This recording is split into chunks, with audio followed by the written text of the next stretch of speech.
comment l'amour de Dieu se manifeste envers ceux qui souffrent, les démunis, les défavorisés, les veuves, l'orphelin. Et qu'attend-il de nous aujourd'hui?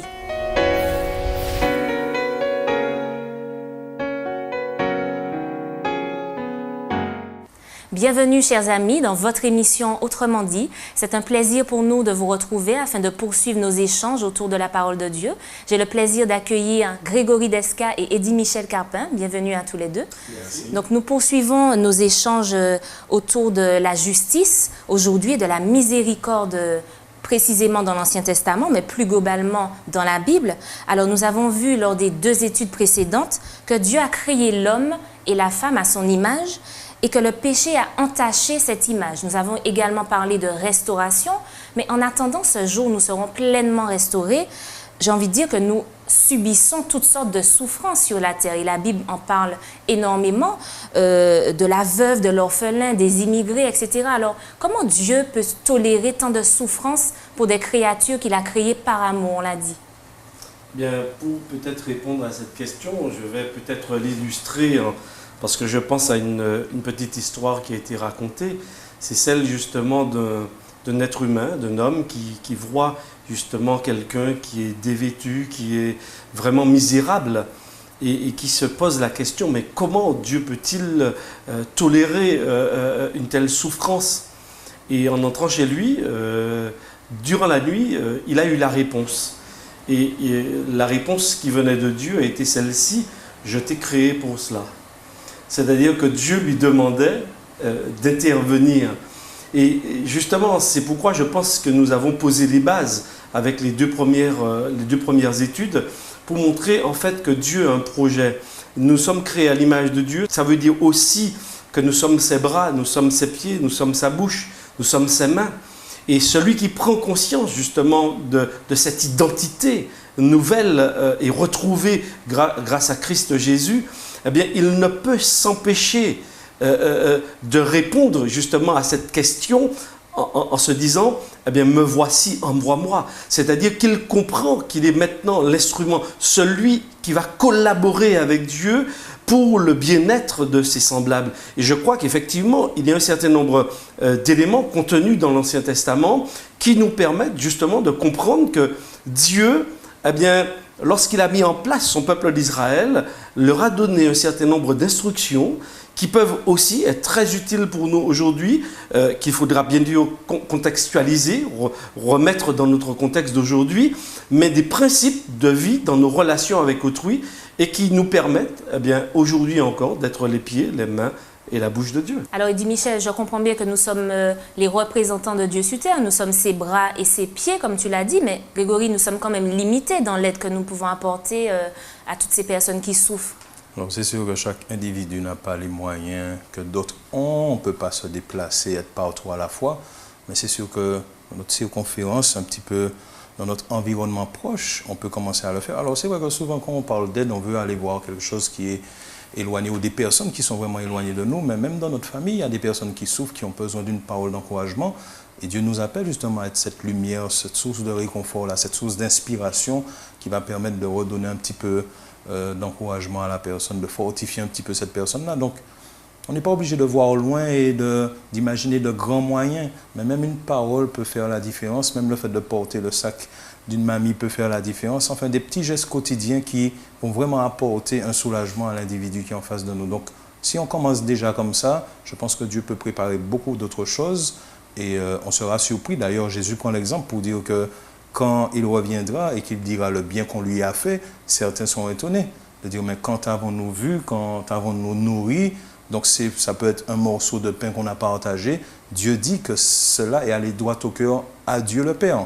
Donc on lui a fait du bien à lui. Donc c'est dans les petites choses de la vie au quotidien. On n'est pas obligé de mettre un plan en place. On peut le faire, mais c'est quelque chose qu'on doit pratiquer, exercer chaque jour. Et c'est possible. Alors finalement, est-ce que c'est ce que Dieu nous demande, même dans l'adoration même? Parce que quand on lit dans Ésaïe 58, on peut lire « Voici le jeûne auquel je prends plaisir. Partage ton pain avec celui qui a faim.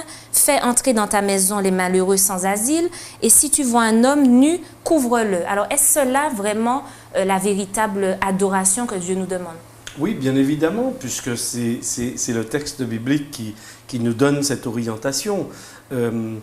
On aurait peut-être tendance à être crispé ou à être démobilisé parce qu'il y a tellement de souffrances, tellement de malheureux, tellement de choses à faire, tellement de démunis autour de nous, que finalement on peut aussi les ignorer parce qu'on se dit, bon, finalement on ne va pas y arriver, on ne va pas éradiquer la souffrance. Eh bien, je crois que le texte biblique nous invite à faire autrement. Le texte biblique m'invite justement à commencer par faire un pas après l'autre, à commencer déjà à prendre soin de la personne qui est à côté de moi.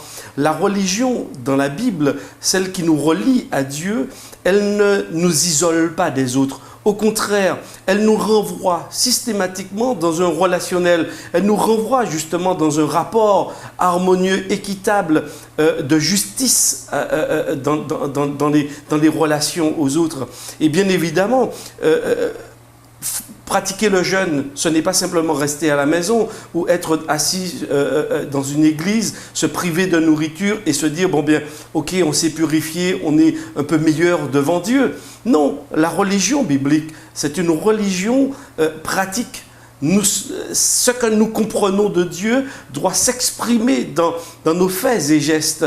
Et bien évidemment, tu as raison, ce que Dieu attend et l'interpellation qu'il fait, puisqu'il observe que finalement, le peuple veut bien jeûner, le peuple veut bien offrir des sacrifices, mais finalement, il est tortueux, c'est-à-dire que ses rapports avec autrui ne reposent pas sur de la justice, la notion de justice. Il utilise des balances fausses, c'est-à-dire qu'il triche, il vole, il cherche constamment à tromper l'autre. Eh bien, donc finalement, l'adoration de ces personnes n'est pas appréciée, n'est pas favorable à Dieu. Cette adoration n'a pas de sens. Ce que Dieu apprécie, c'est un cœur sincère. C'est lorsque nous entrons vraiment dans la compréhension de ce qu'il veut. Ce que Dieu veut, ce n'est pas que nous restions focalisés sur lui et rien que sur lui. Rester focalisé sur lui signifie que l'on prenne soin des autres. Parce que Dieu s'occupe, il veut s'occuper des autres. D'ailleurs, la Bible nous le dit, Dieu, il fait lever son soleil sur le bon comme sur le méchant. Dieu ne fait pas de distinction entre les couleurs, entre les porte-monnaies, entre les situations sociales. Non, Dieu, il nous donne de la pluie. La pluie, elle est autant pour l'agriculteur que pour celui qui n'est pas agriculteur. Où est la justice alors dans tout ça? La justice, c'est que justement, la pluie, elle est pour tous. La pluie, elle n'est pas seulement réservée à celui qui prie Dieu. Elle est donnée également à celui qui ne prie pas Dieu. Donc Dieu, il ne fait pas de distinction parce que pour lui, tous ces individus qui le reconnaissent ou qui ne le reconnaissent pas, il a un projet pour ces personnes. Ce sont ses créatures et il les aime.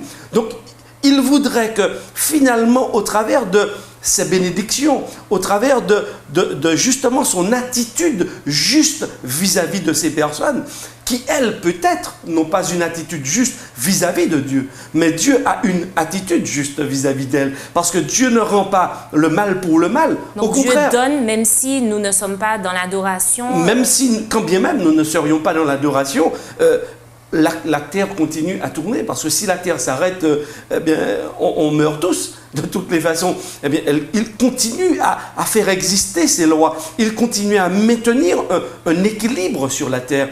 Et quand je prends conscience de cela, eh bien, mon rapport avec Dieu change, mais mon rapport de fait avec l'autre également change. Donc oui, on ne peut pas éradiquer tout sur la terre, mais si chacun, à notre niveau, et comme Grégory le disait, dans notre espace de vie, eh bien, on commence à être cette main, à être ce pied de Dieu, à être cette voix de Dieu. Si on commence par exemple à visiter les malades, une personne malade, si on commence par appeler une personne qui est en difficulté, si on donne un coup de main financier à une personne, est-ce que ça ne changerait pas la vie pour ces personnes?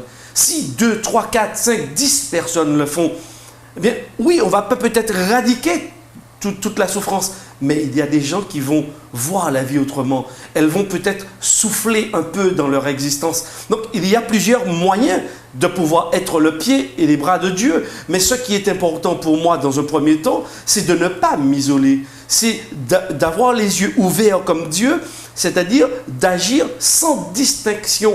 Et c'est là où, effectivement, ça commence à être compliqué, parce que dans notre existence, eh bien, nous faisons des distinctions. Grégory, est-ce que ça veut dire qu'un chrétien, un bon chrétien, doit être forcément empathique?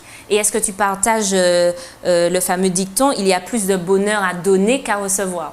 Effectivement, si le chrétien est un disciple du Christ, sachant que le Christ est le maître et l'exemple, il doit aller dans cette continuité-là. Et puis, je pense qu'il n'y a pas de notion de forcing où on fait les choses parce qu'il faut les faire, mais simplement parce que c'est naturel. Un petit peu pour aller dans la continuité de ce qu'Eddie Michel disait, si on parle d'aimer Dieu, l'amour, ça se manifeste et ça se prouve. Ce ne sont pas que des paroles ou quelque chose qui soit écrit, ça doit se voir.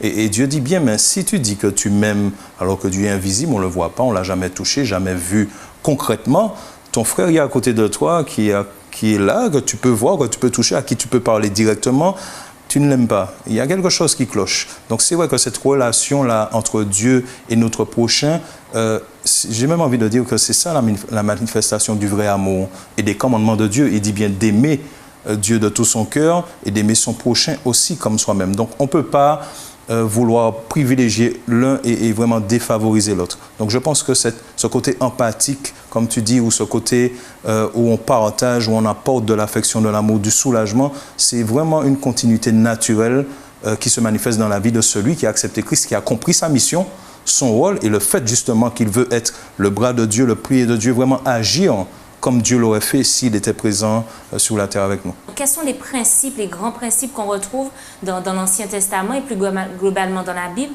sur la justice exercée par Dieu? Eh bien, je vois que lorsque nous lisons l'Ancien Testament, d'une façon particulière, lorsque Dieu va organiser le peuple d'Israël, ce qui me surprend premièrement, c'est que les inégalités ne vont pas disparaître. Ce n'est pas parce que Dieu fait sortir le peuple du pays d'Égypte que finalement toutes les classes sociales disparaissent. Non, elles vont exister. Il y a des gens à l'intérieur du peuple qui avaient beaucoup plus de moyens que d'autres. Mais ce qui est intéressant, c'est que Dieu va demander au peuple, par exemple quand on lit dans Lévitique chapitre 19, chapitre 20, chapitre 21 et les chapitres suivants, on va voir que Dieu va mettre en place en fait un cadre de justice dans lequel eh bien, celui qui a un peu plus doit veiller aux besoins de ceux qui en ont moins. Et particulièrement, par exemple, pour la veuve et l'orphelin. Nous savons effectivement que ces personnes, juridiquement parlant, eh bien, c'était des laissés pour compte, c'était des gens qui n'avaient pas d'héritage, parce qu'effectivement, c'était des sociétés patriarcales. Donc, bien évidemment, dans le contexte biblique, Dieu va quand même donner des lois pour pouvoir permettre aux uns et aux autres de pouvoir vivre correctement. Par exemple, précisément, parce que les exclus, ceux qui étaient en marge de la société, ceux qui n'avaient pas de terrain pour pouvoir cultiver et subvenir à leurs besoins, eh bien, qu'est-ce qu'on voit? Eh bien, la notion de justice transparaît là. C'est qu'il demande à ceux qui ont les terrains, à ceux qui cultivent, à ceux qui récoltent, eh bien, de ne pas tout récolter, par exemple, sur leur parcelle, de laisser une partie eh bien, pour que justement la veuve et l'orphelin puissent subvenir à leurs propres besoins. Alors, est-ce que c'était observé, ces prescriptions? Alors, bien évidemment, au départ, ça a été observé. Et malheureusement, l'homme reste l'homme. Et dépendamment des lois données par Dieu, on va voir qu'il va bifurquer. Mais n'empêche que ce qui est intéressant, c'est que on va un peu plus loin et on va découvrir, par exemple, dans la notion de jubilé, c'est que même lorsque, eh bien, il y avait des ventes d'esclavage parce que lorsqu'on n'avait plus de moyens, on se vendait à d'autres pour pouvoir subvenir à nos propres besoins. Eh bien, on observe que le texte biblique nous invite, et Dieu particulièrement, dit qu'après à la période, après 49 ans, donc la 50e année, eh bien, les terres revenaient aux premiers propriétaires. Ça veut dire qu'on a le sentiment ici que la terre n'appartient pas en propre à quelqu'un de façon définitive, mais elle revient à celui qui avait tout perdu, comme si on leur donnait, après 50 ans, une nouvelle chance pour redémarrer, pour reconstruire. Eh bien, je trouve que ce sont des notions de justice, c'est équitable. Ça, c'est une société idéale, Eddie Michel, que tu décris. Alors, très certainement idéale, mais n'empêche que Dieu, avec l'organisation du peuple d'Israël, ce sont ces principes qu'il va donner au peuple d'Israël pour que dans leur marche, dans leur communion avec lui, eh bien, ils parviennent à cette société. Elle est loin d'être idéale, mais par rapport au contexte dans lequel l'homme vit, par rapport au péché, par rapport aux inégalités, eh bien, ça permet quand même à tout le monde de pouvoir s'en sortir. Et c'est ça qui est intéressant, c'est que tout le monde peut s'en sortir dans le contexte donné par Dieu au peuple d'Israël. Il n'y a pas de délaissé pour compte. Et il n'y a pas non plus le soutien par Dieu de laxisme de ceux qui ne voudraient pas du tout travailler et qui vivraient au crochet des autres. Non, pas du tout. Il s'agit véritablement de ceux qui ne peuvent pas, de la veuve, de l'orphelin, des vieillards. Donc, bien évidemment, on pourrait transposer cela également à notre société. Voilà, quelles sont aujourd'hui justement les classes qui sont défavorisées, qui sont mises comme ça au rang de la société? Alors, on connaît les minorités qu'il y a dans chaque société, on devrait le savoir, et être au courant un petit peu de ce qui se passe. Donc, les femmes qui peut-être n'ont pas de travail, même les hommes aussi, ou les personnes à mobilité réduite, ou les personnes qui sont vraiment un petit peu en marge de la société, ou qui sont des étrangers qui sont entrés. Donc toutes ces personnes-là qui vivent dans une situation de précarité qui leur empêche justement de pouvoir vivre convenablement en tant qu'être humain. Et il ne faut pas oublier qu'un être humain a au moins ce droit à la dignité, à pouvoir vivre convenablement, pas forcément avoir tous les droits ou toutes les richesses de la terre, mais au moins subvenir et ne pas se poser la question à savoir est-ce que demain j'aurai quelque chose à manger, à donner à mes enfants. Donc le chrétien doit prendre ceci en compte. Et avec les moyens, les structures qui sont mises en place, avec les associations aussi qui se donnent dans ce sens-là, pouvoir collaborer ensemble et permettre, alors Eddie Michel l'a bien dit, on ne pourra pas tout éradiquer d'un coup, mais au moins réduire les conséquences de toutes ces choses-là et permettre à des personnes, des individus qui souffrent de ces situations, de pouvoir s'en sortir, de pouvoir sortir la tête de l'eau. Alors, est-ce que l'aide qu'on apporte à ces personnes doit répondre à ce besoin d'obéir aux commandements, aux prescriptions de Dieu, ou doit venir réellement d'un sentiment d'altruisme, une tristesse de voir des personnes dans des conditions difficiles? Alors, obéir au commandement de Dieu, j'ai envie de dire, ça va dans le même sens. Je ne fais pas forcément la distinction, je ne dissocie pas les deux. L'obéissance au commandement de Dieu, ce n'est pas une obéissance aveugle, mais c'est vraiment comprendre un principe qui est basé sur l'amour. Et tout ce que Dieu fait, le fait par amour. Il ne faut pas non plus se fourvoyer, penser que parce que je vais faire des choses, Dieu va me voir comme un meilleur chrétien ou un meilleur fidèle ou quoi que ce soit dans ce sens. Non, il dit bien que si ce n'est pas animé par la charité, et Paul le précise, même si je donnais ma vie, me faire brûler pour mon prochain, si ce n'est pas par amour que je le fais, ça ne sert à rien du tout. Donc on peut aller dans les extrêmes et se dire que oui, je vais faire ça et on va me voir. Non, ce n'est pas le principe. C'est un principe d'humilité, c'est un principe d'amour, de charité et surtout l'envie d'aider l'autre comme Dieu l'aurait fait. En fait, nous sommes simplement des outils que Dieu utilise. Et c'est vrai qu'on dit qu'on doit aider les autres et il y a des gens qui meurent de faim. Seigneur, fais quelque chose pour eux. Mais c'est nous que Dieu utilise pour pouvoir faire la chose. Comme Eddie Michel disait, voilà. Nous sommes justement les personnes placées sur placées pour que Dieu puisse intervenir et aider ces personnes directement dans leur vie. Alors, on a parlé de l'aide apportée concrètement à ces personnes, qu'on a évoqué, les personnes défavorisées, mais une fois l'aide apportée, il faut quand même porter le message, évangéliser, c'est ça notre priorité, non? Alors, tu as tout à fait raison, et c'est justement ce type de message que Jésus véhiculait à son époque. C'est-à-dire que oui, Jésus prenait le temps de pouvoir enseigner, il parlait en parabole, il s'asseyait avec les foules, il échangeait, il discutait par rapport justement à ce qui était enseigné dans la Torah, dans les livres, dans les 5 premiers livres de la Bible, qui pour moi sont vraiment des livres fondamentaux et constructeurs dans notre identité, mais aussi dans le projet que Dieu attend de chacun de nous. Eh bien, il prenait le temps de le faire, mais le message de Jésus s'accompagnait aussi d'actes précis. C'est-à-dire que Jésus visitait, Jésus allait chez les gens, il parlait avec eux, il les réconfortait, Jésus guérissait des malades. Donc, on voit bien que l'évangile de Jésus n'est pas seulement un évangile verbal, mais l'évangile de Jésus il est total, il s'intéresse à la personne. Et si quelque chose doit me préoccuper aujourd'hui, c'est justement qu'est-ce qui me motive. Et Grégory, permets-moi de rebondir un peu sur une phrase qu'il a utilisée. Il parlait justement de la personne. Mais j'aimerais dire une chose. Nous n'avons pas à chercher à plaire à Dieu, parce que Dieu nous aime déjà. De mon point de vue, on est dans la mauvaise logique. C'est un peu ce qu'il disait. Mais on est dans la mauvaise logique si on cherche constamment à plaire à Dieu. Non, Dieu nous aime déjà. Il a déjà tout fait pour nous. Qu'est-ce qu'il faut qu'il fasse encore? Il veut simplement que je réponde à son amour. Il veut simplement que j'accueille cet amour. Et comme nous l'avons dit précédemment, que nous nous laissions transformer par lui, que notre cœur, qui est un cœur de pierre, qui est un cœur qui ne pense qu'à mal faire, qui ne pense qu'à lui, c'est un cœur égoïste, eh bien que tout cela soit remodelé, reconfiguré, restauré justement à l'image de Dieu. Et quand justement cette œuvre de Christ agit en moi, je commence à m'intéresser aux autres. Ce n'est pas simplement par altruisme, c'est parce que je suis poussé désormais par l'amour que Dieu a pour moi, que l'amour que Dieu a pour ces personnes. C'est ce qui me motive. Donc si on n'a pas cette motivation aujourd'hui, c'est qu'il nous manque quelque chose. Nous n'avons pas encore franchi ce cap dont tu parles. Je crois que nous avons déjà cela. Je ne dirais pas qu'on est au point zéro. Je crois que nous sommes dans une marche. Maintenant, il y a des progrès, bien évidemment, dans une marche.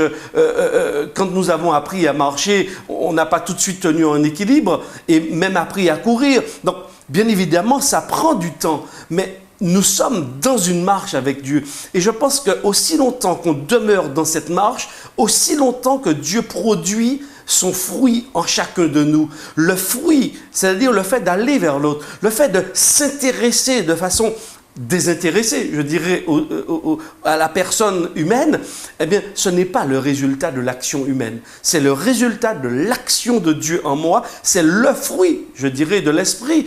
Et il a bien fait de citer 1 Corinthiens chapitre 13, parce que l'amour est le fondement même de toute relation avec Dieu, mais relation à l'autre. Si je le fais de façon intéressée, en quelque part, ça perd de sa saveur, ça perd de son intérêt. Je ne reflète pas là l'image de Dieu.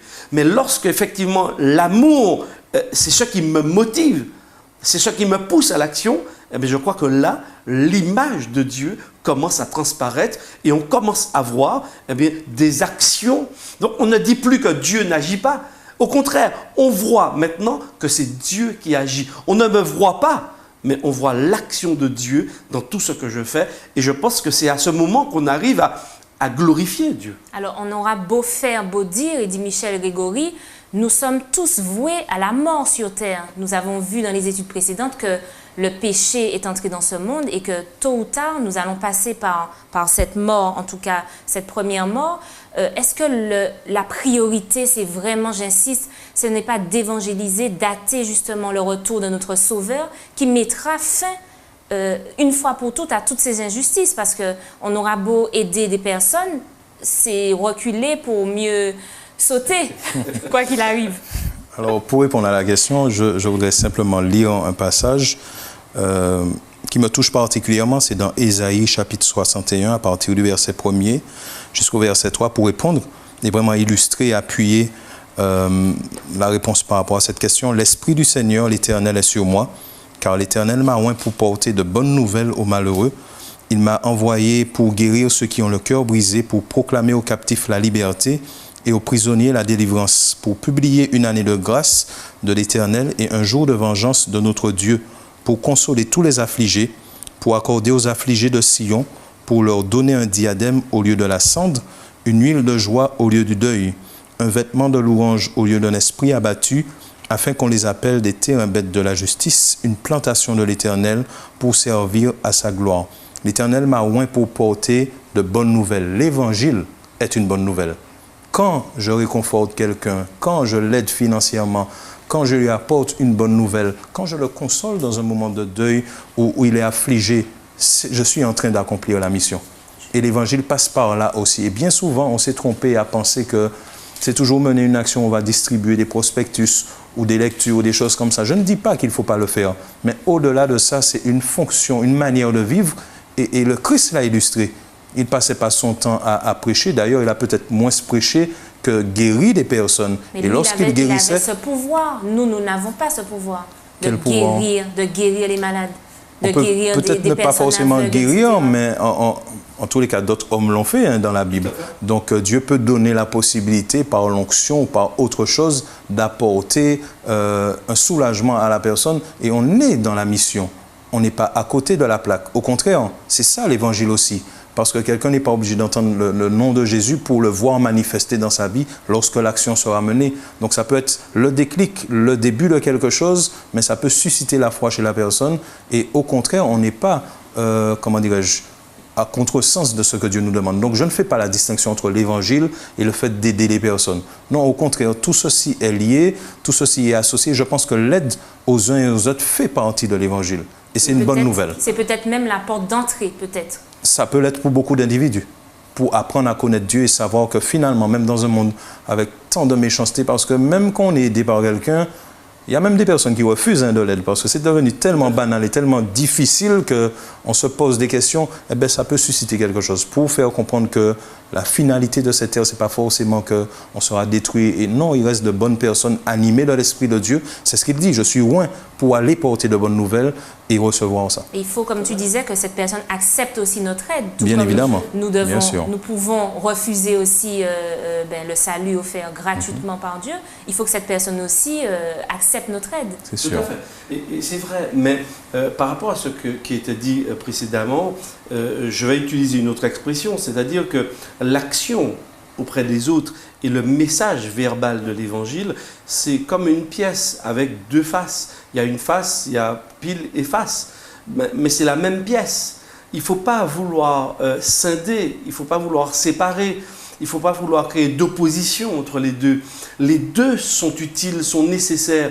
Et dans Luc, pour reprendre et paraphraser ce que Grégory a dit, oui, tout à fait, dans Luc chapitre 4, Jésus va commencer son ministère justement en citant Ésaïe chapitre 61. C'est-à-dire que Jésus est dans le droit fil de ce serviteur. Donc l'évangile, l'annonce de la bonne nouvelle, c'est quoi? Quelle est la bonne nouvelle pour nous aujourd'hui? C'est justement lorsque nous parlons, lorsque nous agissons auprès des autres, lorsque nous leur parlons de Jésus, leur montrer que Jésus prend soin déjà d'eux maintenant. L'Église aujourd'hui, quand je parle de l'Église, c'est-à-dire les hommes et les femmes qui croient en Jésus, qui forment cette Église, eh bien, ils ne doivent pas seulement se contenter d'un langage verbal.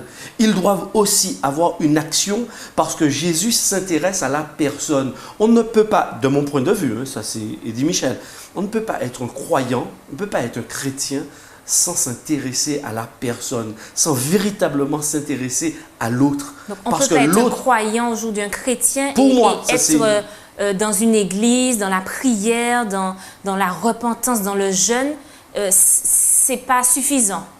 C'est important. C'est important dans ma piété personnelle, mais ma piété personnelle passe aussi par l'action, et c'est pourquoi d'ailleurs Jacques l'a dit.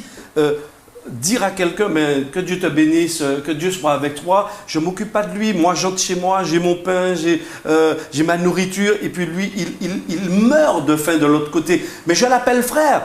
Mais Jacques dit, mais ce n'est pas l'évangile, ce n'est pas l'évangile du Christ, cela.